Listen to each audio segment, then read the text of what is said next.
There is a woman in your life right now. Maybe you know exactly who she is the moment I say that. Maybe her face appeared before I even finished the sentence. She is tired in a way that sleep does not fix. She is carrying something that was never meant to be carried alone. And God did not put her in your life by accident.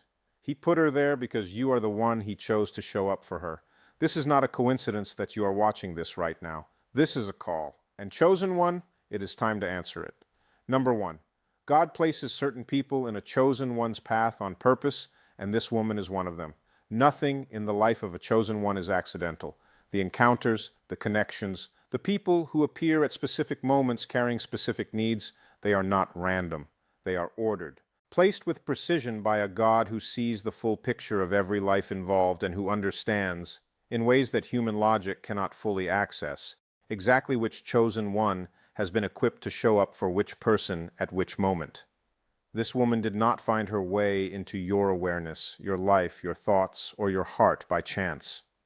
She was placed there, deliberately, with the specific understanding that you, with your particular history of surviving difficulty, your particular depth of compassion, your particular capacity to see people in their real state rather than their performed state, were the right person to be present for what she is going through right now. You may not fully understand why her. You may not be able to articulate what it is about her situation that moves you the way it does, but something in you responds to where she is. Something in you recognizes the weight she is carrying because you have carried weight too. Something in you knows that what she needs is not advice or solutions or the kind of help that looks good from the outside but does not reach the actual place of the need. She needs presence. She needs the specific kind of showing up that a chosen one who has been through their own darkness and come out the other side is uniquely capable of providing.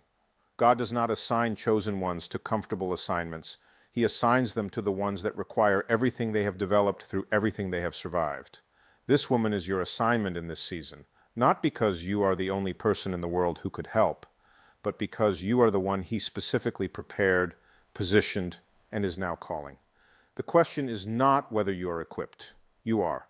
The question is whether you will answer when the call comes disguised not as a spiritual experience, but as a human being in front of you who needs what you carry. Number two, she has been praying, and you are the answer that is arriving. Here is the part of this that chosen ones need to sit with long enough to let it become real. While you have been going about your life, while you have been managing your own challenges and your own growth and your own seasons of difficulty and breakthrough, she has been praying. Not always in words, not always in the formal structure of prayer that looks like prayer from the outside, but in the desperate, honest, internal reaching towards something greater than herself that human beings do when they are at the edge of what they can carry alone. She has been asking for someone to see her, not the version of her that is managing, not the version that shows up and says she is fine when asked, because saying she is fine is easier than trying to explain what fine stopped being.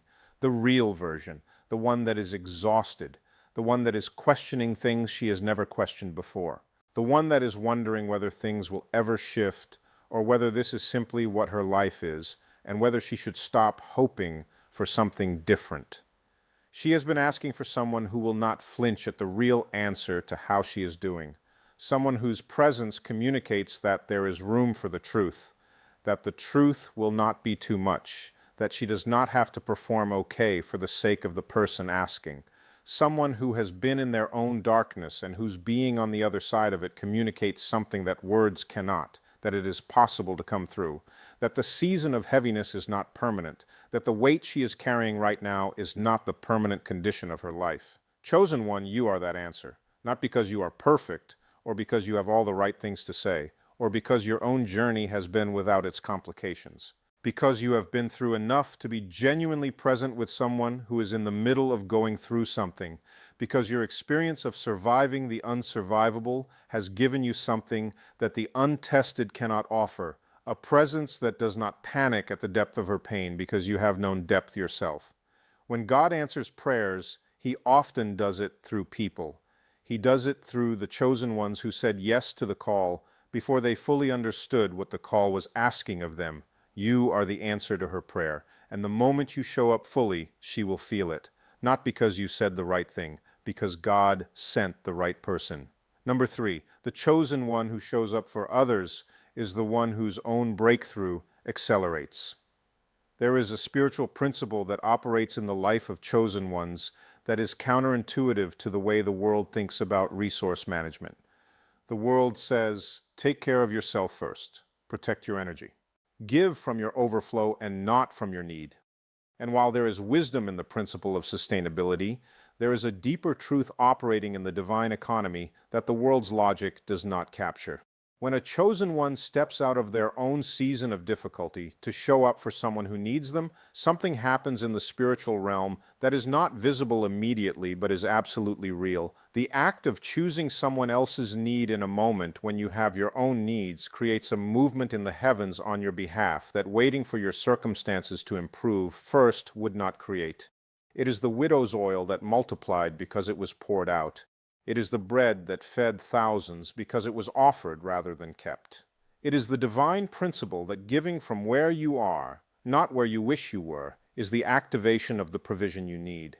This does not mean destroying yourself for others. Chosen ones are not called to empty themselves to the point of collapse in the service of people around them, but it does mean that the instinct to wait until your own situation is more stable before you show up for someone who needs you now is often the thing that is keeping both you and them in a season longer than necessary. When you show up for her, chosen one, you are not delaying your own breakthrough. You are participating in it. The act of being the answer to her prayer is simultaneously the act that shifts something in your own spiritual atmosphere. When God sees a chosen one who has their own burdens but chooses to lay them down long enough to carry someone else to safety, He does not leave that chosen one to find their own way back to solid ground alone. He meets them there with exactly what they need, in exactly the right time. Show up for her and watch what God does for you in the showing up. Number 4. What she is going through is something your silence cannot afford. Let's be direct about something that is sometimes uncomfortable to say. There are moments in other people's lives where the choice to stay silent, to stay comfortable, to tell yourself that it is not your place, or that she probably has other people, or that you would not know what to say anyway, carries a cost that is larger than the discomfort of speaking. This is one of those moments. What she is going through right now is not a small difficulty that will resolve itself with a little time and a little distance.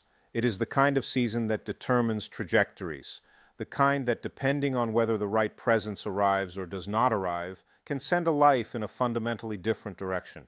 The kind of crossroads where the presence of one person who actually sees what is happening and responds to it with genuine care can be the difference between someone finding their footing and someone losing it entirely. Your silence in this moment is not neutral. Silence from a chosen one who has been placed in someone's life for a specific purpose is a choice with real consequences in the real life of a real person who is right now in the middle of something she should not be navigating alone. This is not guilt. This is clarity. The same clarity that Archangel Michael brings to the crossroads of a chosen one's own life, the message that the moment matters and the choice to engage or disengage has real weight, applies here too. Not to burden you, to awaken you to the significance of what is being asked, and to remind you that you were not placed in her path and given the capacity to see what she is carrying so that you could decide it was too inconvenient or too uncertain to respond to.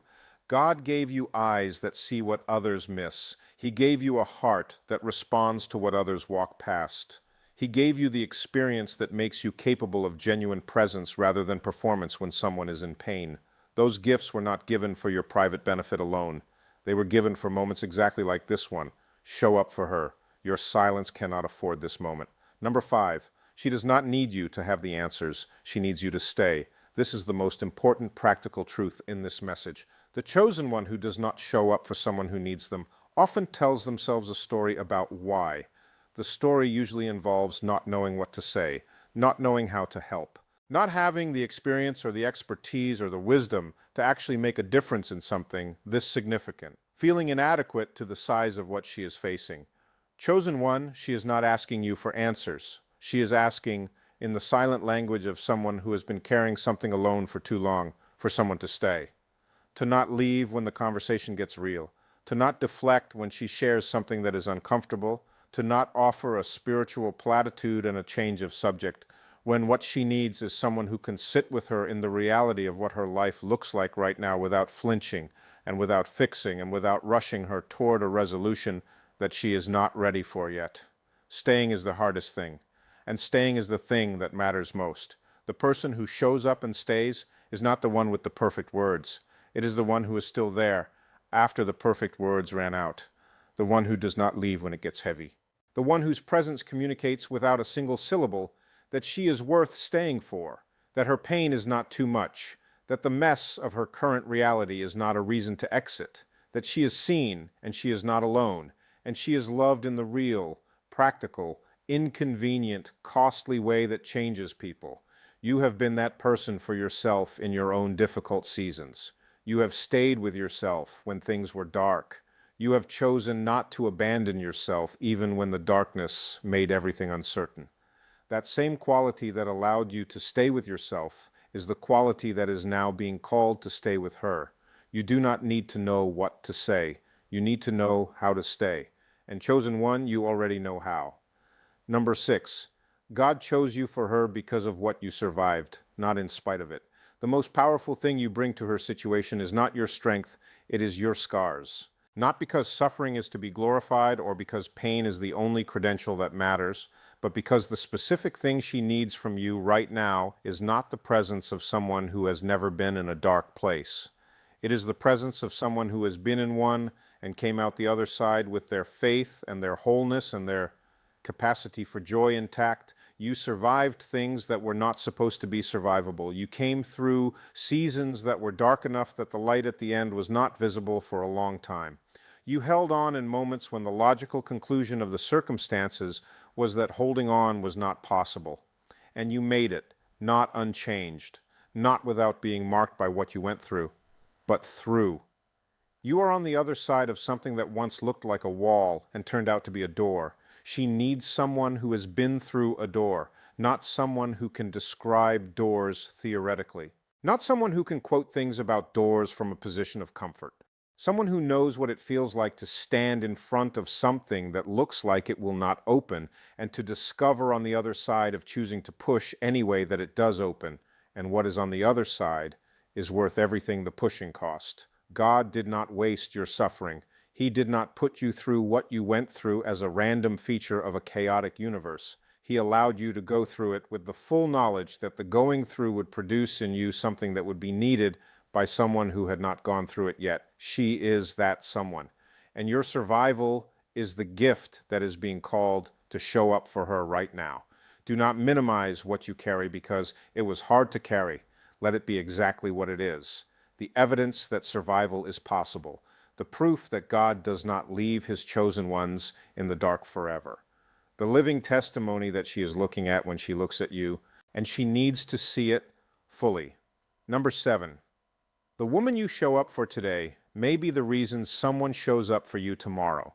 There is a generational dimension to the act of showing up for someone that chosen ones do not always see in the moment of the showing up. When you step into her life with genuine presence and genuine care, and the genuine willingness to be the answer to a prayer she has been praying in her most honest moments, you set something in motion that does not end with her. She will carry what you gave her forward. The way you showed up for her will shape the way she shows up for someone else in a season when that someone else needs exactly what she learned from watching you. The courage she finds, in part because of your presence, will become the courage she extends to someone else who is running low on it. The understanding that she is not too much and that her pain is not a burden, and that real people who have been through real things can sit with her in real difficulty without flinching. She will take that understanding and she will be it for someone who needs it in a future she cannot yet see, and in a way that the spiritual economy understands even when the human mind cannot track it. The seed you plant in her life today comes back to you in the form of what is planted in yours, not necessarily by her, but by the God who sees every act of genuine love and responds to it with a faithfulness that operates on a timeline that is longer and more precise than the immediate moment. The chosen one who shows up for others does not show up to create a debt. They show up because the call is real and the need is real, and they are the one who was placed there to respond to it. But God does not miss what is done in love. He does not overlook the sacrifice. He does not let the seed fall into ground that produces nothing. Show up for her today, chosen one. The harvest of that showing up will come. In forms you cannot predict, in timing you cannot control, but with a faithfulness that has never once failed the one who answered the call when it came. Number 8, your presence in her life is not a coincidence. It is a covenant assignment. There is a difference between the people who wander into our lives as passing encounters and the people who are placed there as covenant assignments. Passing encounters are real and meaningful and sometimes impactful.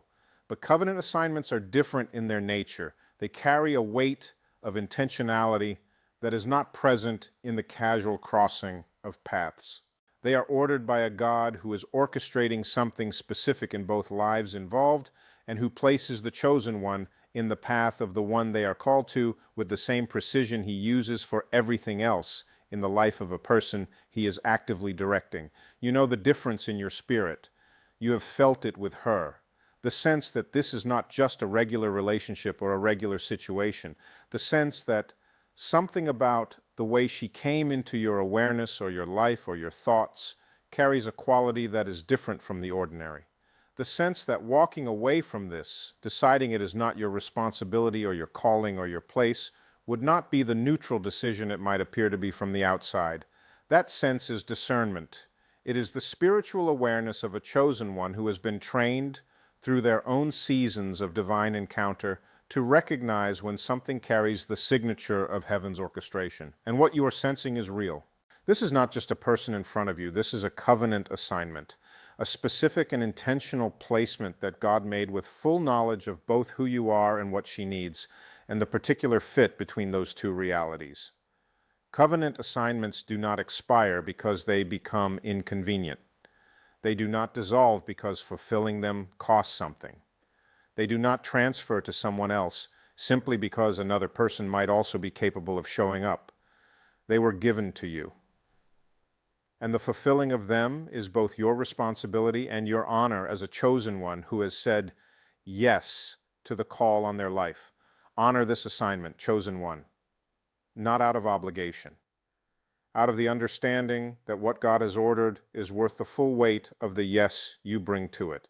Number 9, she is stronger than she knows, and your job is to remind her of that until she can remember it herself. One of the most devastating things that happens to a person in the middle of a difficult season is the loss of access to their own knowing of who they are. The difficulty layers over the self-awareness. The weight of what is hard to carry begins to feel like permanent evidence of permanent limitation. The narrative shifts from this season is hard to, I am someone who cannot handle hard things. From this circumstance is painful to, I am a person who will always be in pain. From I am going through something to, this is who I am. She is in that shift right now. The story she is telling herself about herself in this season is not the true story. It is the story that the difficulty is writing over the true story. And one of the most powerful things a chosen one can do for someone in this place is refuse to participate in the false narrative, not by arguing with it directly, not by dismissing the reality of what she is going through, but by holding the true story for her while she temporarily cannot hold it herself. You see something in her that she cannot currently see in herself, her strength, her capacity, the evidence of who she actually is that exists beneath the weight of what this season has placed on her. You see it because you have been in the place of not being able to see it in yourself. And, from the other side of that experience, that the not seeing was temporary, that the thing that could not be seen was still there the entire time, that the difficulty of a season is not the truth of a person. Hold her true story. Say it back to her in the moments when she has forgotten it, not as a pep talk that dismisses her pain, as the testimony of someone who has been through enough to know that seasons end and the person on the other side of the ending is still recognizably themselves, still strong, still capable. Still the person they were before the weight arrived, with the addition of the depth that surviving the weight produces. She is stronger than she knows. And chosen one, you were placed in her life specifically because you are the one who can see that strength when she cannot and reflect it back to her until the day she can hold it again herself. Number 10, this is not just about her. God is using this assignment to finish something in you too. The final truth of part 1 is this: the call to show up for her is not a detour from your own journey.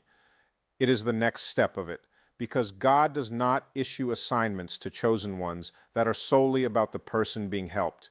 He issues them in the full knowledge that the helper is also being shaped in the helping, that the act of showing up for someone else in their difficulty is simultaneously the act of the chosen one stepping more fully into their own. Everything you bring to her situation, the compassion, the presence, the willingness to sit with difficulty rather than flee from it, the earned wisdom of someone who has been through the fire and come out refined rather than destroyed, those things are being deepened in you as you exercise them for her. The muscle of genuine love grows stronger in the using. The capacity for real presence expands in the choosing of it. The faith that God can bring someone through what looks unsurvivable is reinforced every time you stand as the evidence of that truth in someone else's darkest moment. You thought this call was about her. It is about both of you. God is finishing something in you through what you are being called to give. The generosity of spirit that this assignment requires is the very thing that, in the giving of it, completes a formation in you that the receiving of things alone could never accomplish. Show up for her, chosen one, not just because she needs you. It's because the you that shows up fully and stays fully and loves fully in this assignment is the you that the next chapter of your own life requires. God is calling you right now. For her and through her for the next version of you. Go. She is waiting. And chosen one, you are ready. Part 2, number 11. God is watching how chosen ones respond when the call costs something. There is a dimension of the call to show up for this woman that requires honesty about what the showing up will cost. It will cost time in a season where your own time feels stretched. It will cost emotional energy in a season where your own emotional reserves are not at their peak. It will cost the comfort of staying in your own lane and telling yourself that her situation is not your responsibility. It will cost the version of your life that is slightly easier because you have one less weight to carry that is not technically yours. And God is watching. Not with the scrutiny of someone waiting to catch you in a failure, with the attention of a father who knows exactly what he is asking from you and who is watching to see whether the chosen one he has been preparing through everything he has taken them through is the person he believed them to be when he placed this assignment in their path. Chosen ones are tested in the giving, not the receiving. The seasons of difficulty test the faith. The seasons of calling test the character. And the character of a chosen one is never more visible than in the moment when the call asks for something that is genuinely costly, and the choice is made not because the cost is comfortable, but because the call is real, and the one who issued it is worthy of the yes, regardless of the cost. This is one of those moments. The call is real. The cost is real. And the character that has been built in you through everything you have survived is exactly what is required to say yes to both of those truths at the same time. God does not forget what is given from a genuine place. He does not overlook sacrifice made in love. He does not leave the chosen one who answers the costly call to figure out the replenishment alone. The giving you pour into her life will come back to you in forms and through channels that are not predictable from where you currently stand, but they will come. Because the God who asks does not ask without provision, and the God who calls does not call without the full intention of honoring what the calling costs the one who answered. Say yes, chosen one, even with the cost fully visible, especially with the cost fully visible. That is the yes that means something. Number 12, she has been holding herself together for people who do not even notice. See her? Here is a specific truth about the woman God is calling you toward. She has been performing okay for so long that the people immediately around her have stopped questioning whether she is actually okay.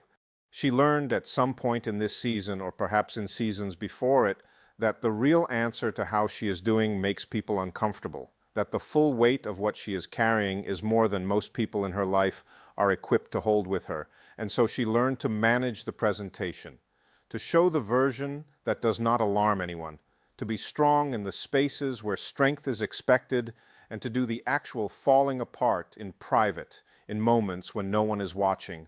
The people immediately around her see the performance and they receive it as the reality. They do not ask the second question. They do not lean in past the surface answer. They do not notice the specific quality of tiredness that is different from the tiredness of a bad week. They are not looking closely enough to see what you see. You see it. You have always seen it in people. The real condition beneath the managed presentation. That is part of what makes you a chosen one. The eyes that see past the performance to the person. The instinct that reads what is not being said alongside what is being said. The awareness that the person who looks the most okay is sometimes the one who is least okay and who most needs someone to look closely enough to notice. Look closely enough to notice. Ask the second question. Lean in past the first answer she gives you. Create the kind of space in a conversation where she feels the permission to stop performing and start being real. Not by demanding it, by being present in a way that communicates there is room for it, that the real answer is welcome here, that you can handle the real version of what she is carrying without flinching or fixing or changing the subject. She has been holding herself together for people who do not even notice. Be the one who notices. Be the one who says in word or in presence that you see her, the real her, and that what you see is not too much and is not a burden and is not something that makes you want to look away. That seeing, chosen one, is one of the most powerful things one human being can offer another, and you were designed for it. Number 13. The help she needs is not what she will initially ask for. There is something important to understand about someone who has been carrying something alone for a long time before they finally accept help. What they ask for on the surface is rarely the actual thing they need. The actual need is too large and too vulnerable to name directly before trust is established. So what gets asked for is smaller, more manageable, something that feels like a legitimate thing to ask without requiring the full exposure of the real depth of the need. She may ask for something practical, a favor, a task, a logistical kind of help that sits on the surface of what is actually going on in her life. And that thing is real and worth giving. But the chosen one who only responds to the surface ask and considers their responsibility fulfilled has missed the actual assignment. The actual assignment begins after the practical help is given. In the conversation that opens up when someone realizes that the person who showed up for the small thing is actually safe enough to receive the real thing. Pay attention to what she does not say. Pay attention to what she almost says and then pulls back from. Pay attention to the moments in conversation when something real almost comes to the surface and then gets managed back down. Those are the moments that require the most careful presence from you. Not the rushed-in fix or the well-timed question that is actually about redirecting the conversation toward something comfortable. The steady, quiet, unhurried presence that communicates there is no rush here. I am not going anywhere. The thing you almost said is welcome if you want to say it. The help she actually needs is somewhere on the other side of the surface. Ask. Your job is not to drag it out of her. It is to create the environment of safety and presence and genuine care that eventually makes bringing it out feel possible. And that environment is created not in a single conversation, but in the accumulation of small moments of consistent, genuine, non-performative showing up. Be patient with the layers. The real need is there. And she will show it to you when she trusts that you can hold it. Your job right now is to be the kind of presence that builds that trust. Number 14. What she is going through has a purpose she cannot see yet, and you are part of how she will eventually see it.